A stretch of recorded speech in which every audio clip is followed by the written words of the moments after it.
नमस्कार दर्शक बिंद 100 माथी को भारतीय नोट लाई नेपाल में प्रतिबंध लगाई दी सकेको छ तर किन यसको पछाडीको एक्चुअल रिजन के रहेछ यो भिडियोमा हामी जान्ने छौं र यो भिडियो अगाडि हामी हिन्दीमा डिस्कस गर्ने छौं किनकि भारतबाट पनि धेरै जनाहरु यो भिडियो हेर्ने छ भने सबैलाई समझमा आओस् भनेर।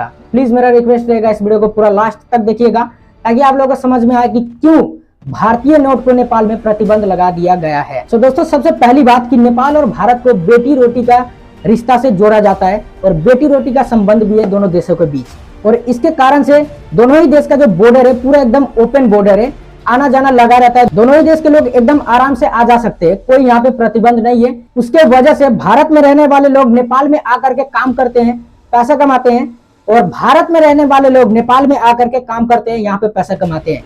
और भारत में 2016 में डीमोनेटाइजेशन किया गया था, आपको पता है 500 और 1000 के नोट बंद कर दिए गए थे। उसके वजह से जितने भी अपने नेपाली भाई बहन थे इंडिया में रह रहे हैं और वहां पे काम कर रहे थे, वो लोग जब नेपाल में रिटर्न आए थे और नेपाल सरकार समेत उनके पास इंडियन करेंसी था और वो लोग जब इंडियन करेंसी को चेंज करने के लिए भारत में गए थे तो वहां से साफ साफ मना कर दिया गया था और उसके वजह से नेपाल सरकार समेत सभी भाइयों का पैसा एकदम से डूब गया था। लेकिन हमारे देश में भारत से जितने भी लोग आते हैं वो दूर दूर तक नेपाल के अंदर भी चले जाए वहां भी इंडियन करेंसी चलता है, लेकिन नेपाली करेंसी लेकर आप लोग इंडिया में यदि आप लोग बॉर्डर साइड से थोड़ा अंदर भी चले जाते हैं तो वहां पर नेपाली करेंसी एकदम से नहीं लेते हैं लोग, वहां नहीं चलता है। सो इंडिया में यह चीज पहले से ही था लेकिन नेपाल में चल रहा था। आप लोग अंदर भी जाते हो, बॉर्डर साइड से भी अंदर जाते हो, मतलब थोड़ा सा पहाड़ साइड में भी जाते हो नेपाल में तो इंडियन करेंसी चलता था, लेकिन ऐसा इंडिया में नहीं होता था। इंडिया में बॉर्डर साइड में सिर्फ आपको नेपाली करेंसी चलेगा, बाकी अंदर जाने पे नहीं चलता था। सो पहला और दूसरा रीजन तो ये हो सकता है। और यहाँ पे और भी रीजन है, जैसे कि मैं आपको बता दूं, जैसे कि बिहार में शराब वगैरह बैन है और नेपाल में एकदम फ्री है, दोनों ही बॉर्डर ओपन है। तो क्या होता है कि नेपाल से जो शराब वगैरह है इलीगली तस्करी किया जाता है इंडिया में। सो वहां पर क्या होता है, करेंसी एक्सचेंज होता है। सो नेपाली लोगों को बहुत ज्यादा वहां से नाफा भी होता है, लेकिन वहां पे एक बाटा वाला सिस्टम है, ठीक है। आपको वहां पे माइनस में पैसा भजा करके यानी कि एक्सचेंज करके देना पड़ेगा, उसके बाद आप लोगों को वहां से जो है सामान सेल किया जा सकता है, ठीक है। ऐसे करके आप लोगों को एक्सचेंज करना पड़ता था नोट। और यहाँ पे एक और चीज है, जैसे कि आपको पता है इंडिया में 22 कैरेट सोना होता है और वहां पे उसी मतलब सोने का जेवर वगैरह बनता है, लेकिन नेपाल में 24 कैरेट सोना आप लोगों को मिलेगा। सो व्यापारी लोग भी क्या करते थे, इंडिया के जितने भी व्यापारी होते थे वो नेपाल से क्या करते थे, सोना मंगवाते थे, जो कि इलीगल होता है, जो आप लोग ऐसे नहीं ला सकते हो। सो वहां पे क्या होता था कि एक्सचेंज किया जाता था नोट को। सो वहां से भी वो लोग क्या करते थे कि बाटा से अपना इनकम जनरेट करते थे, यानी कि वहां पर आप लोग को एक्सचेंज करने के लिए कुछ पैसा आप लोगों को देना पड़ेगा, उसके बाद आप लोग वहां से नोट को एक्सचेंज करके ला सकते थे सामान वगैरह। सो ये दोनों चीज हो गया, मतलब कि ऐसे बहुत सारे चीज है जो कि इधर का सामान उधर जाता है, उधर का सामान इधर आता है और दोनों ही तस्करी करने के बीच में जो नोट एक्सचेंज होता है उसमें लोग बाटा कमाते हैं, जिसको कि मतलब इंटरेस्ट बोला जाता है। सो यहाँ के नेपाल में जितने भी लोग रहते हैं बॉर्डर साइड में वो क्या करते हैं, इंडिया में थोड़ा सा सामान सस्ता होता है तो बॉर्डर ओपन होने के कारण से लोग यहाँ से सीधा चले जाते थे बॉर्डर पे और वहां से सामान वगैरह खरीद के इंडिया से ले आते थे नेपाल में। जैसे कि यहाँ पे कोई सामान आपको 50 रुपए में मिलेगा तो इंडिया में वो 40 में ही मिल जाएगा, 45 में मिल जाएगा, तो थोड़ा सा सस्ता होता था, तो थोड़ा सा पैसा बचता था। लेकिन दोस्तों क्या होता था, बहुत पहले से इंडिया में एक चलन है, आप लोग जाओगे ना इंडियन करेंसी एक्सचेंज करवाने तो वहां पे बाटा वाला सिस्टम आप लोगों को बॉर्डर साइड में बहुत देखने को मिल जाएगा। चाहे आप लोग रक्सौल बॉर्डर पे जाओ, सीतामढ़ी साइड बॉर्डर पे जाओ, चाहे बहुत सारे ऐसे जगह है जितने भी बॉर्डर है इंडिया नेपाल के, आप कहीं पर भी जाओ बॉर्डर साइड में आप देखना वहां पे नोट एक्सचेंज करने वाले बहुत सारे बैठे रहेंगे। वो लोग सिर्फ नोट को चेंज करेंगे, उसका वो बाटा लेंगे। तो ये बहुत पहले से इसमें नेपाली लोगों का बहुत बड़ा नुकसान होता था, बहुत बड़ा। जैसा कि मैं आप लोगों को बता दूं, भारत का 100 रुपया नेपाल में 160 रुपए में चलता है, ठीक है।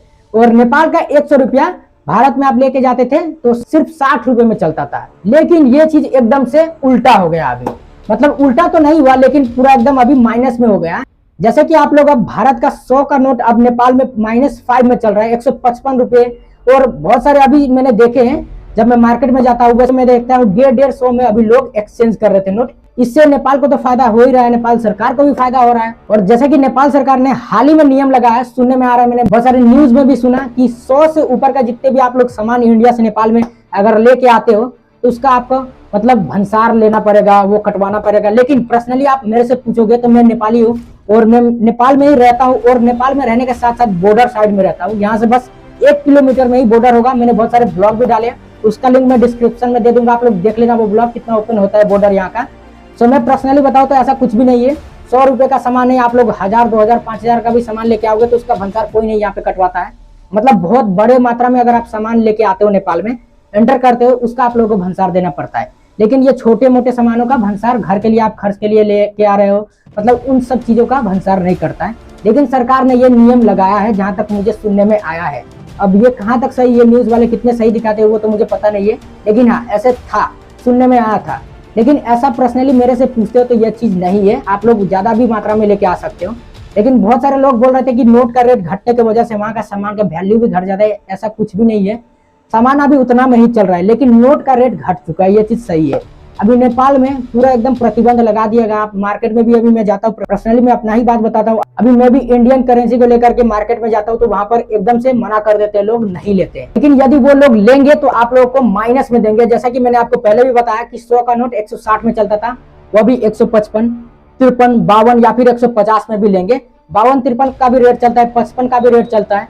लेकिन बहुत सारे लोग मौका का फायदा उठा करके 150 में भी लेते हैं। इससे 10 रुपये नफा होता है, इससे कि नेपाल सरकार का भी 10 रुपया नफा हुआ। अब मानिए 10 रुपया, जब 100 रुपया में 10 रुपया कमा रहे हैं तो करोड़ों में कितना कमाएंगे, अरबों में कितना कमाएंगे। तो इससे नेपाल को बहुत ज्यादा बेनिफिट है। अब इससे एक चीज और बेनिफिट ये है कि लोग, जो कम रेट हो चुका है उसके वजह से नेपाल में लोग अपना सामान खरीद बिक्री करेंगे, जिससे नेपाल सरकार को बहुत ज्यादा इंटरेस्ट भी होगा, बहुत ज्यादा नेपाल सरकार इससे कमाएगी भी। ठीक है, नेपाल को इससे हर तरफ से बेनिफिट है एक तरीके से देखा जाए तो। लेकिन नोट का रेट घटने के बाद भी अभी नेपाल और इंडिया में उतना ही अभी सब कुछ चल रहा है। वैसे ज्यादा कुछ फर्क देखने को नहीं मिल रहा है बॉर्डर साइड में। पता नहीं अंदर में क्या सीन है, वो तो हम लोग को पता नहीं है। लेकिन हम लोग पर्सनली अपना खुद का बात बताएं तो हम लोग बॉर्डर साइड में रहते तो हम लोग को बस उतना ही सब कुछ देखने को मिल रहा है। लेकिन हाँ, इंडिया वालों को अभी बहुत ज्यादा घाटा हो रहा है, ये चीज तो सही है। क्योंकि मैंने बहुत सारा वीडियो देखा, मतलब आपको पता ही होगा, इंडिया से बहुत सारे लोग बहुत मात्रा में नेपाल में घूमने आते हैं। जैसा कि अपना नेपाल एकदम बहुत अच्छा जगह है घूमने वाला। आप लोग टूरिस्ट जैसे बहुत सारे बाहर बाहर से आते हैं, वैसे इंडिया से बहुत सारे लोग आते हैं हर साल घूमने के लिए।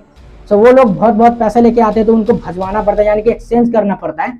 तो उन लोगों को बहुत ज्यादा घाटा होता है इस चीज में, क्योंकि -5 में चल रहा है। अभी पता नहीं बाद में जाके ऊपर नीचे भी हो सकता है, वो चीज अभी हम लोग को पता नहीं है। लेकिन हाँ, बहुत सारी चीजों में नेपाल को फायदा भी है, फायदा तो हर तरफ से ही है, लेकिन इंडिया को भी घाटा हो रहा है। लेकिन ये चीज सही भी था, क्योंकि हम लोग नेपाल से, और हम लोग को पता है जब हम लोग नेपाली नोट लेकर बॉर्डर से अगर थोड़ा भी अंदर चले जाएं तो वहां पर हमारा नेपाली नोट नहीं चलता था, नहीं लिया जाता था। लेकिन हम लोग इंडियन करेंसी को कहीं पर भी आप अंदर में भी लेके जाओ, हम लोग चलाते थे उसको, और वहां पे चलता भी था अपने नेपाल में। तो नेपाल सरकार ने एक तरीके से सही किया, जब वो लोग नहीं चलाए तो हम लोग क्यों चलाए भाई। तो जब वो लोग अपना फायदा देख रहे हैं तो नेपाल सरकार भी तो अपना फायदा देखेगी ना। हर देश अपना फायदा चाहता है, जिससे कि जनता को भी फायदा हो, हर लोगों को फायदा हो। तो ये चीज ठीक है।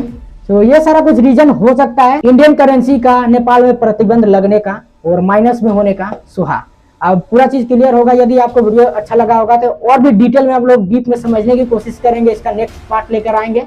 सुहा, यदि आपको वीडियो अच्छा लगा होगा, हिंदी में मैंने इस वीडियो को इसलिए बनाया ताकि सब लोगों को थोड़ा बहुत अच्छे से समझ में आ पाए, क्योंकि इंडिया से लोग देखते हैं तो उन लोगों को नेपाली समझ में नहीं आता, इसलिए मैंने हिंदी में आप लोगों को बताने की कोशिश की। और मेरे से यदि कुछ गलत बोला गया हो, यदि मैंने कुछ गलत बताया हो तो उसके लिए माफी चाहता हूँ। गलत तो नहीं होगा, मैंने पूरा रिसर्च करके ही बताया। यदि फिर भी कोई मिस्टेक हुआ होगा तो सॉरी बोलना चाहता हूँ, माफ करना। तो हाँ, यदि आपको अच्छा लगा वीडियो तो लाइक करना, चैनल को सब्सक्राइब करके बेल आइकन ऑल में प्रेस कर देना दोस्तों।